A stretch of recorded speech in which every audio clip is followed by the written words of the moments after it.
오늘 토론하는 날인데 제가 세 개의 논제를 가지고 왔습니다. 첫 번째 논제는 제가 이미 물었죠. 이방인이 누구냐. 특히 이제 그 카미에서의 이방인이란 책에 나타난 이방인이 누굴까요?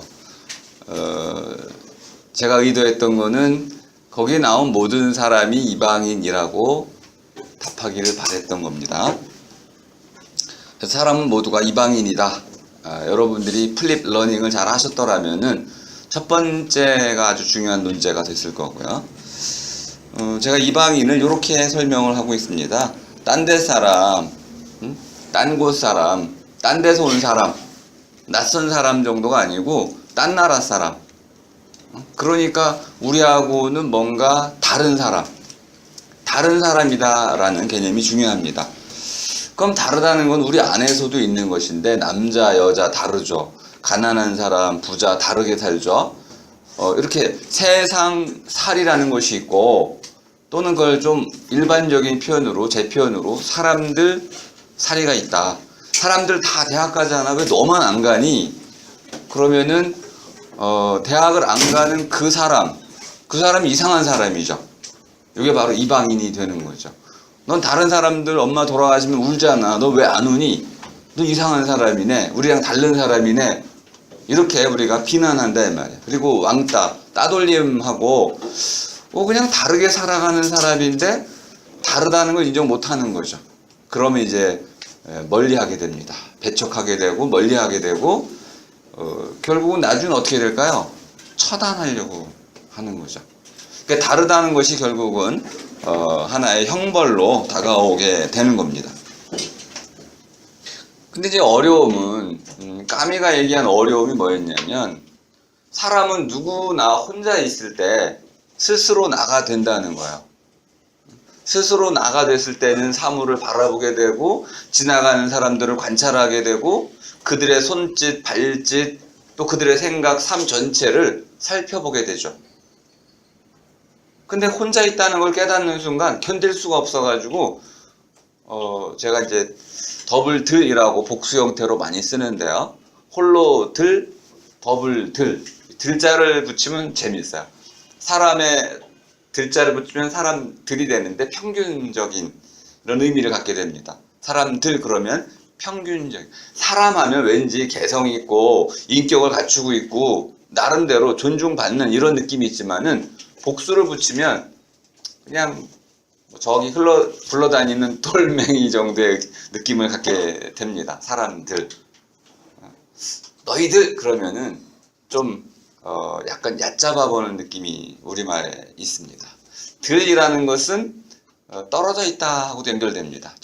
저만치 떨어져 있다. 별 볼 일 없다. 나머지에 해당된다. 이런 뜻입니다. 그러니까 복수 형태가 한국어에서는 조금 부정적인 의미로 낮추어 보는 느낌을 갖고 있네요.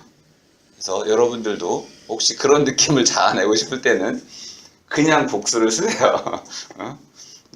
그럼 존재들 이래도 되는 것이고 빨강들 해도 되는 것이고 머리들, 눈들, 입들 다 가졌지 그러면 약간 폄하하는 거다 이 말이야.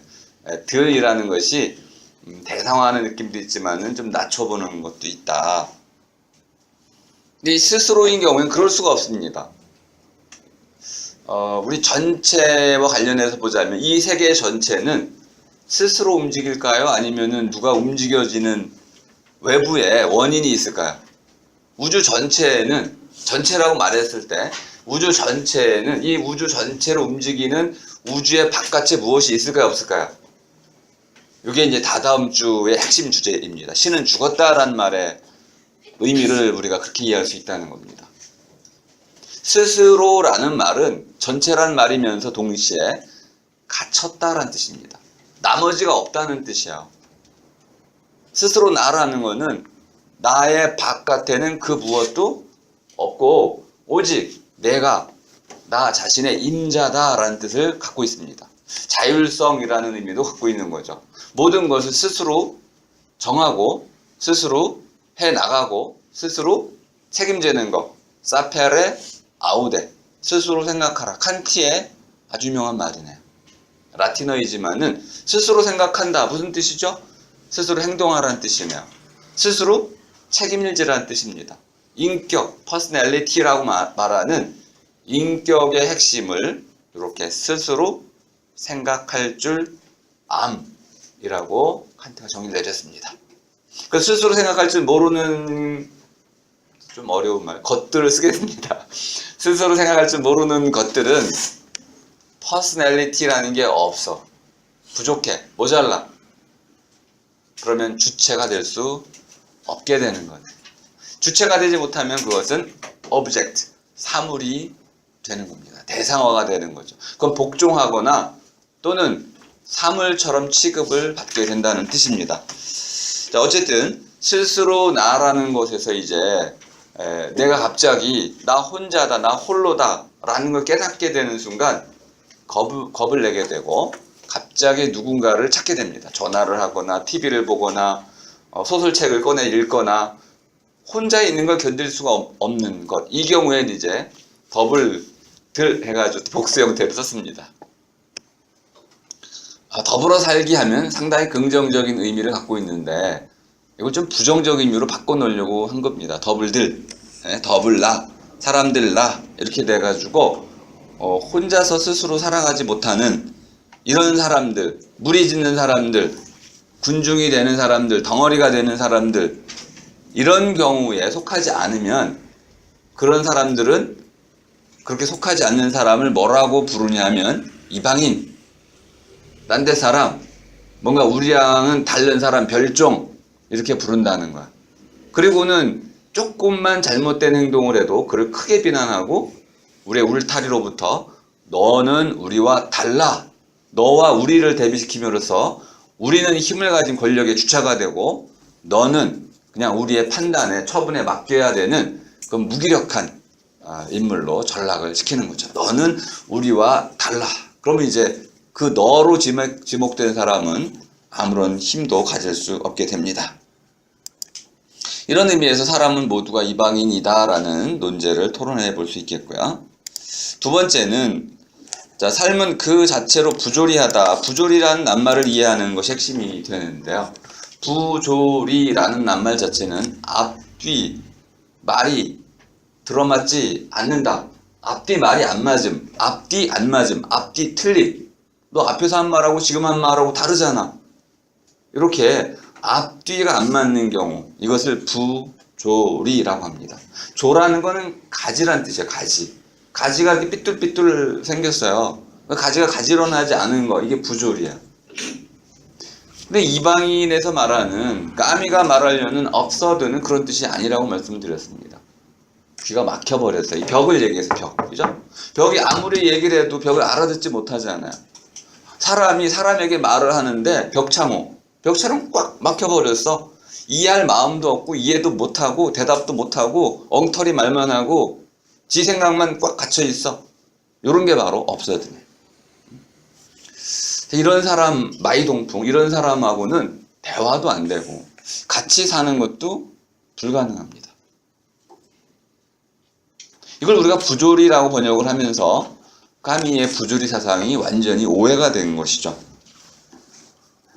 자, 그런데 삶이라는 것은 왜 부조리, 앞뒤가 꽉 막혔냐 하면 저는 이걸 이제 어근 물림이라고 새로이 번역을 하고 있습니다. absurd는 부조리가 아니고 어근 물렸다.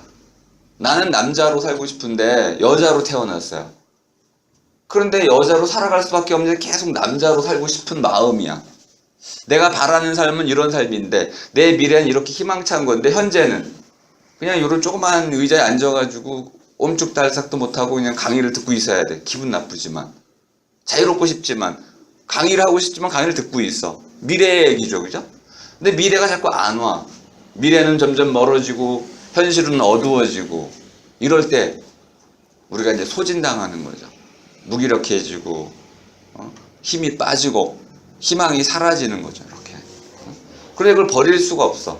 이러한 현실, 여자로 살아가고 학생으로 머물러 있는 이러한 현실, 이걸 벗어날 수가 없어. 왜? 내가 소중하기 때문에. 나를 버릴 수가 없어서, 자포자기할 수가 없어가지고 나를 견디고 나를 이끌어가면서 내가 아직 나에게 주어진 가능성을 이루기 위해서 그 바람, 소망을 이루기 위해 살아가는데 이 소망이 계속 커지면 돼. 꿈이 커지면 되는데 꿈은 점점 작아지고 현실은 점점 어두워지면 이제 어근 물림이라는 거. 삶이 참 비참해지는 거죠. 나는 왜 이렇게 살아야만 하는가.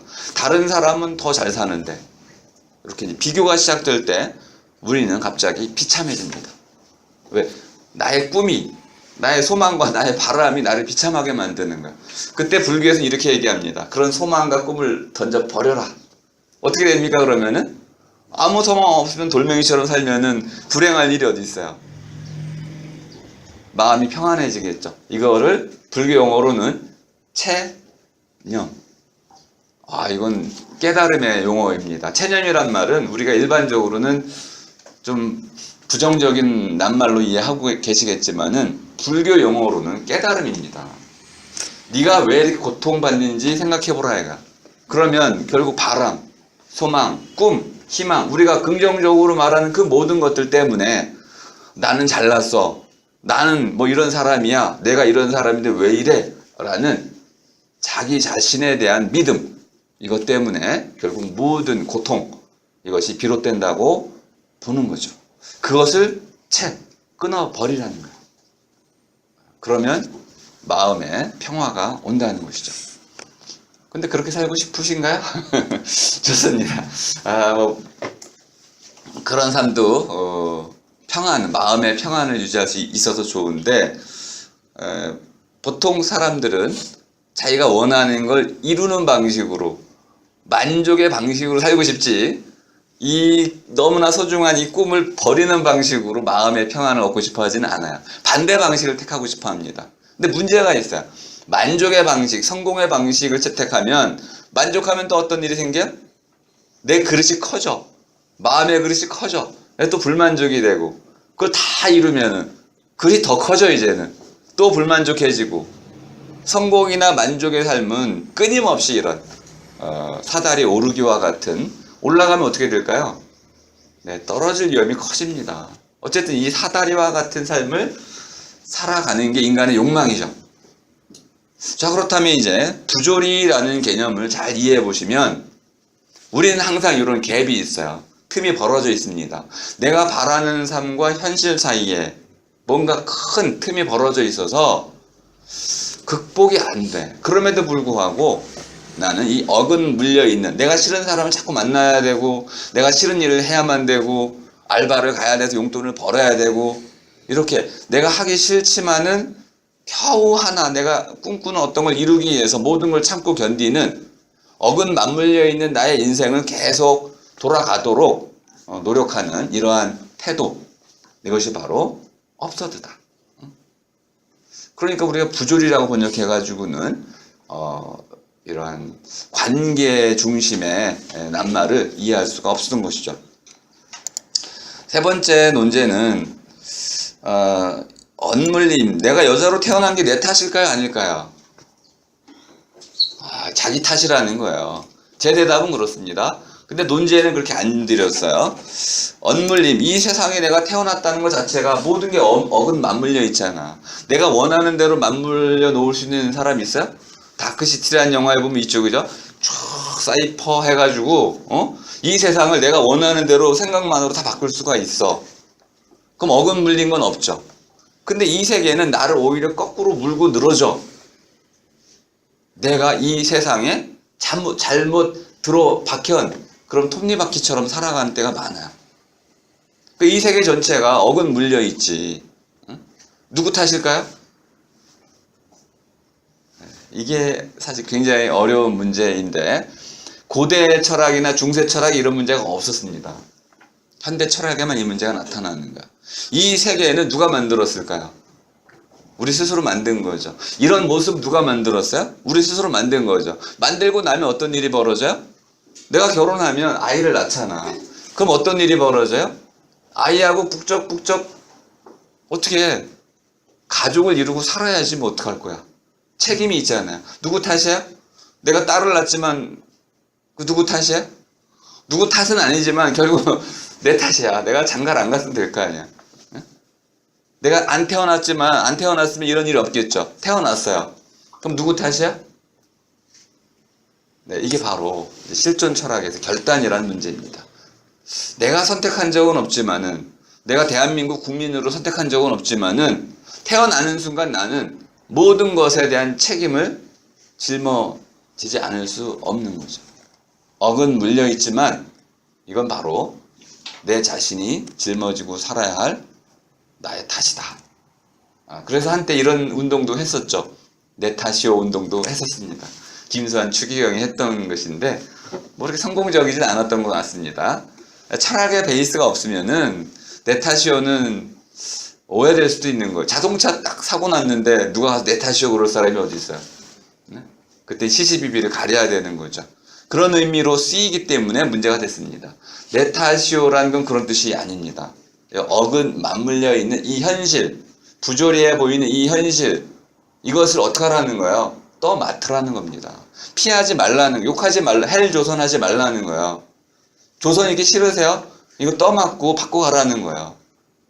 자기도 별 볼 일 없어. 우리 부모 세대 또는 여러분 선배 세대들이 만들어 온 이 판이 마음에 안 들어. 하지만 여러분 자신도 별 볼 일 없어. 해보라고.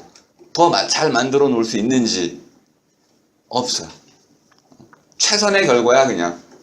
그러면 이제 떠맡고 그럼 어떻게 바꿀 것인지는 나의 책임으로 각자 떠맡아야 한다는 것이 바로 탓의 의미입니다. 그러니까 탓의 의미를 오해하면 곤란한 것이죠. 자, 억은 물림은 그 누구의 탓도 아니기 때문에 떠넘길 수가 없어요. 그렇기 때문에 스스로 떠맡아야 되는 거예요. 누구의 탓도 아니기 때문에 바로 내 탓이 되는 이유, 이걸 이해하면 억은 물림도 이해할 수가 있습니다. 그럼 이제 우리 아모르 파티란 말도 이해가 되시네요. 네 운명을 사랑하라. 떠맡으라는 거야. 피하지 말라는 거야. 그리고 나에게 뭐가 있다는 겁니까? 내일이 있다. 우리가 우리말로 이제 올재라고도 하죠. 올재, 어제가 있고 이제 올재, 미래를 올재라고 합니다. 나에게 올 날들이 있어요. 얼마나 많을까요? 모르죠, 뭐. 모르지만 올 날은 언제나 나에게 주어져 있습니다. 나보다 먼저 주어져 있어요. 올 날은 항상 나보다 앞서 주어져 있어서 오지 않아요. 올재는, 올 날은 나한테 온 적이 없어. 왜? 내가 가면 나보다 더 빨리 앞서 있기 때문에 이것을 우리는 운명이라고 부를 수 있습니다. 운명이란 말 자체가 그런 뜻을 갖고 있는데요. 이 세 가지를 가지고 뭐 다 연결이 되어 있습니다. 이렇게 한번 토론을 해보도록 할 텐데, 자, 한번 거수를 하겠습니다. 네, 첫 번째, 이방인에 대해서, 이방인이 도대체 누구인지, 나는 이방인인지, 너는 이방인인지, 우리 모두가 이방인인지, 다문화가 이제 점점 보편화되면서, 이방인에 대한 논의를 우리는 사실 진지하게 해볼 때가 됐습니다. 이방인 누군지 이거 가지고 해보자. 두 번째는, 결국은 뭐 삶이라는 것은 다 억은 맞물려 있는 거 아니겠는가? 그래서 이제 삶의 어떤 본질에 관한 겁니다. 삶이라는 것은 가지런한 것이다, 목표가 있는 것이고 프로그램 되어 있는 것이다. 아니다. 아무리 프로그램 하려고 해도 삶은 언제나 틀어지는 것이고 언제나 부조리하다.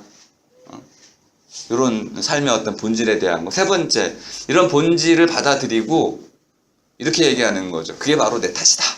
아니다. 누구 탓도 아니다. 이렇게 탓의 문제로 가는 세 가지 논제가 있습니다. 좀 단계적으로 보자면 세 번째 가장 어려운 논제가 될 텐데요. 자, 1번을 토론해보고 싶다 하시는 분 손 한번 들어봐 주세요. 1번. 세 분, 네 분 정도, 5분. 네, 내리시고요. 2번, 부조리에 대해서 한번 해보고 싶다.